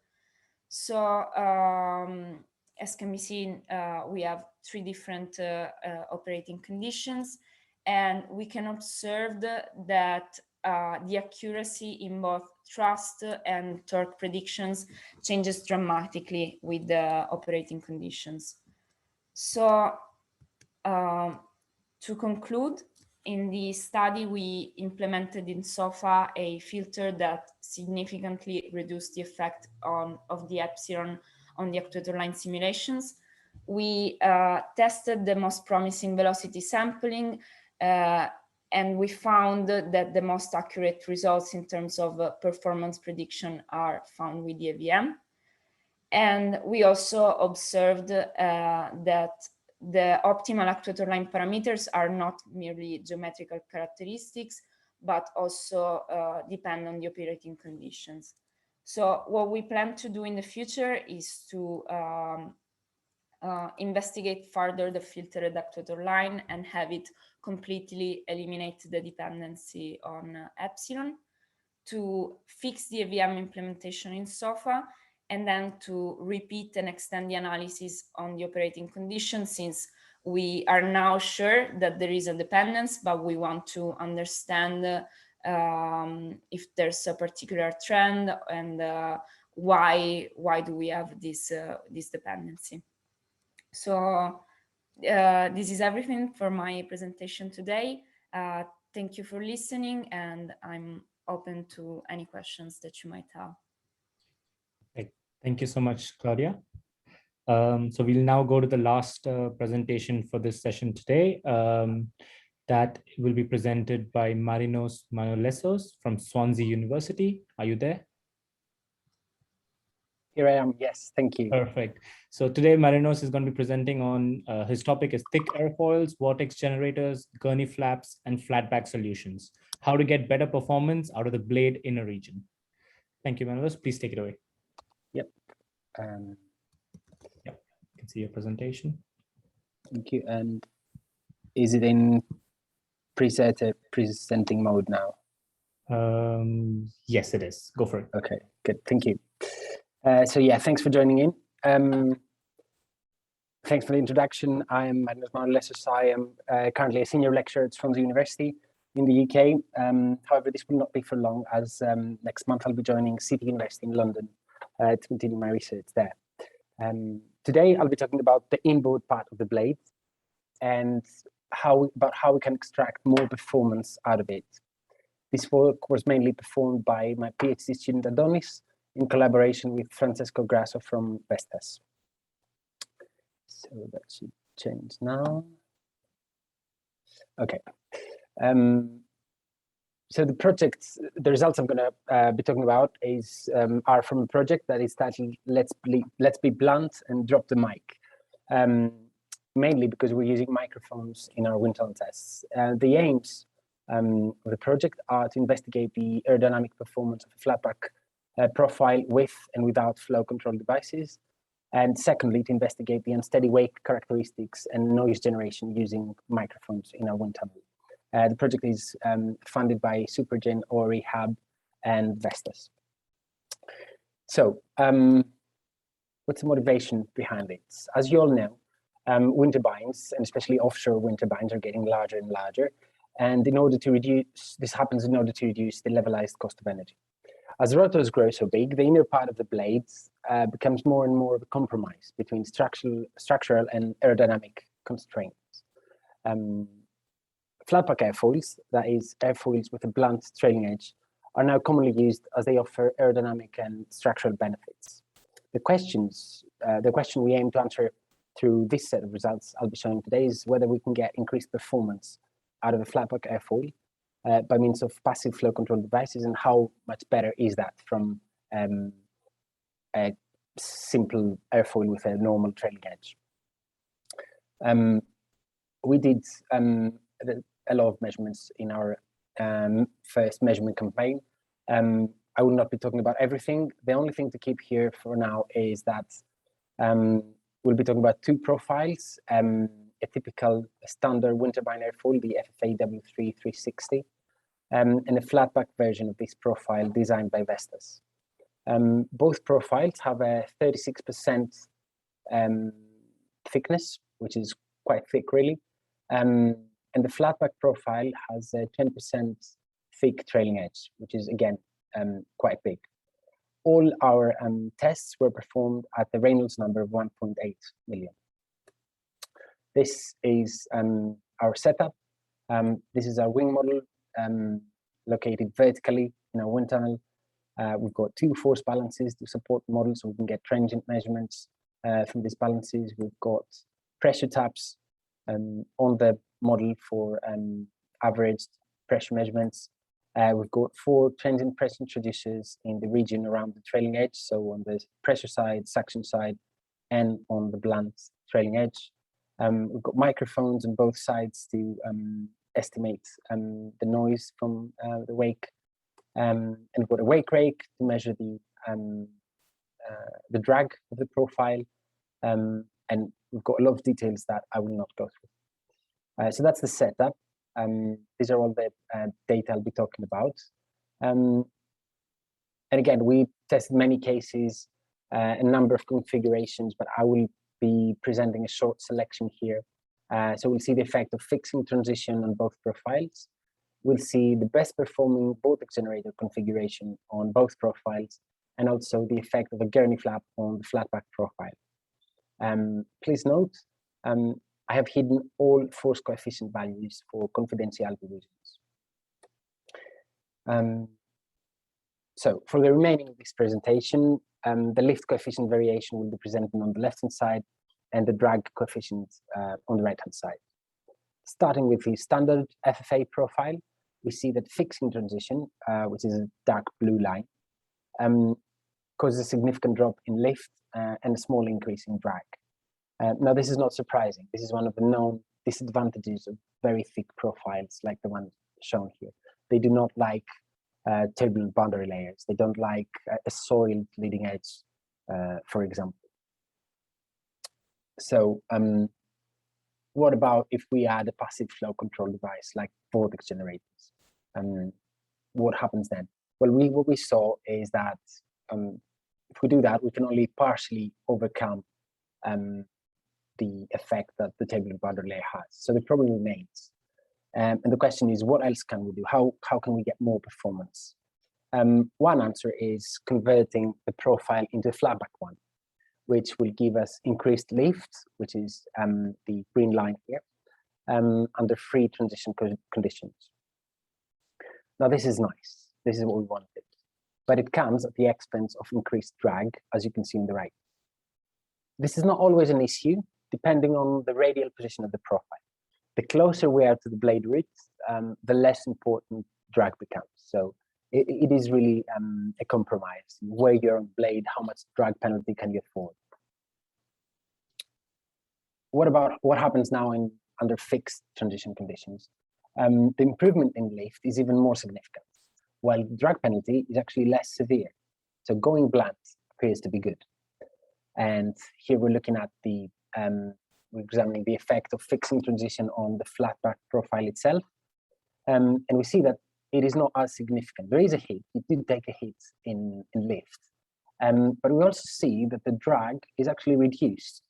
Now, this is contrary to what happens on traditional airfoil profiles. Let's see why that happens. On the left-hand side, we have the pressure distribution around this airfoil for free and fixed transition conditions. And we see that what this graph shows is that for the fixed transition case, we have separated flow, but on the pressure side. And this is what actually affects the wake of the profile, what basically affects how the two shear layers from the pressure and suction side roll up into vortices, and how much energy is extracted from the flow. And that basically leads to your drag reduction. Now this is obviously very interesting and perhaps counterintuitive result. But when you have separation, you can actually use devices to control that. So the next step was to, I mean, we did a lot of vortex generators tests, but the next step here is to add vortex generators on the pressure side to control that separated flow. Indeed, adding the vortex generators brings back the performance loss for the fixed transition case. This is what we can see for lift on the left-hand side and for the pressure distribution on the right-hand side. So that makes the flatback profile even more, let's say, alluring for a fixed transition case, for a rough flow case. Then finally, we added a Gurney flap. This is another way to increase performance. Please note this is a quite large Gurney flap. This is equal to 5% of the profile chord. And we see that for the free transition case, what happens is the Gurney flap introduces a separated flow region beyond 60% of the chord. And then when we go to the fixed transition case, the already existing separated flow region becomes even larger. Still, there is a benefit in increased lift. So, summing up these very few cases that I discussed here, what is the best performing combinations for the FFA profile and the flatback version? So we see that the flatback profile with the Gurney flap provides significant benefits, and there's more to come. So we didn't optimize the Gurney flap, we didn't optimize the vortex generators, and of course, we didn't combine them, which appears to be a good thing to do. Going to our conclusions, large slender blades that offshore wind turbines use require very thick profiles at the inboard part. Flatback profiles offer significant advantages which can be further enhanced by means of vortex generators and Gurney flaps. And stay tuned for noise and wave characteristic scores. We are still analyzing this set of data. And that's it. Thank you very much. I will stop sharing right now. Great. Thank you so much, Marinos. If we can now have all the speakers from this session, then we can just go through the questions. I see for the moment just one question in the chat that I'm going to read out loud. For Claudia, this is. The question is, why is the AL inaccurate in thrust and accurate in torque? I would expect thrust to be easier as it depends more on lift and less on drag. Claudia, if you're there. Yes, I'm here. Did you get the question? My understanding is that this is because of how the actuator line works, like the fact that when we project the forces back with the isotropic Gaussian function, then the projection goes beyond the tip. So the blade appears to be longer and more efficient than it should be in reality. And so at the beginning, you get a power that is higher than the one that you should have. Then you add some corrections into the model, but then you cannot match the thrust anymore. So. Okay. Yeah, I mean, we'll see if there's any follow-up question. But for the moment, let's move on to the next question that we have, which is for Marinos. The question is, what kind of increase in power can you realistically obtain from improvements near the root? And does that compensate the added costs of flaps and vortex generators? So thanks. Thanks for the question. Yes, I think adding, or what's actually fields measurements have shown, retrofitting vortex generators can give you, on average, 2%, which is quite big if you think of that in a wind farm scale. And it also depends on the state of your blade, really. So if you have a blade that is in a really poor state, then adding the VGs might actually give you even more than 2%. So, and yes, it does. Retrofitting VGs definitely does make sense from a financial perspective, because it's a very small installation cost, and it will give you more energy for the years to come. Now, what we are working on with our industrial partners is to including that in the original design, so that it's not, you can avoid the installation cost. And Gurney flaps and vortex generators are very simple devices. That's actually what makes them so popular. That's one of the reasons that makes them so popular. They're very easy to manufacture and very easy to install. I think that's the answer. Yeah, thank you. Do any of the panelists have a question for each other, or for the moment, if you have anything to ask? I have a question for Ricardo, if he's still online. Ricardo, are you still? Yes. Yeah, great. Can you hear me? Yes. Yeah, I just wanted to ask you, because you're prescribing your surge motion, is there a capability in OpenFast to also have the coupling where, or is it already there, that the forces on the wind turbine are translated to the floater and that is accounted for in your 1 degree of freedom that you are considering? Or is it only prescribed? So you said the forces acting on the turbine transferred to the floater? Yes. Okay. So that happens indeed. The floater feels those forces, but since I'm prescribing a mass that is so great to the platform, its effect is negligible compared to the forces that I'm prescribing to obtain the motion that I want. And just another question regarding this. So like the concept of vortex ring states where the rotor moves forward and then backward into its own wake, does the concept of this come into play when you're in OpenFast? Do you consider this effect, or is that generally just simplified down in OpenFast? So in OpenFast being a BEM-based model, so for the motion that we are simulating, we indeed expect the turbine to experience that state, but that's one of the limitations of BEM codes. So they can go, so yeah, for the vortex ring state, we have the turbine into high loading. So the velocity, the relative velocity of the wind in the rotor is small, so that the rotor is essentially working in its own wake. And for this part of the flow, for this induction, the BEM model is not well described. There is a correction that can be applied, but yeah, it's still a gray area that needs to be explored, which I will do with the higher fidelity simulations. Okay, great, thank you. We have another question from Jatinder Goyal to Marinos. Thanks for the nice presentation. I was wondering how much gain can you get in terms of lift to drag ratio? Yeah, unfortunately, I don't have the data with me.